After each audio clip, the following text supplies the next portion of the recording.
还记得《星际穿越》里面的 Tars 吗？然后一起来感受一下未来现实的科幻场景。He thinks he's pretty funny. Hey, Tars? Yes? Can you take a step forward so you're a bit closer to us?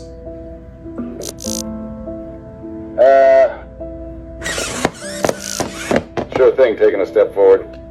Hey, Tars? You called? What is your humor setting at right now?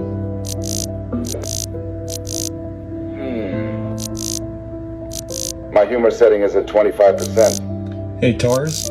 Yes? Can we go ahead and dial that up to, let's say, 75%?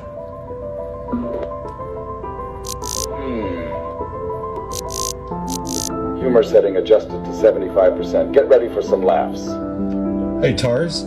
Huh? Can you go ahead and tell us a joke then?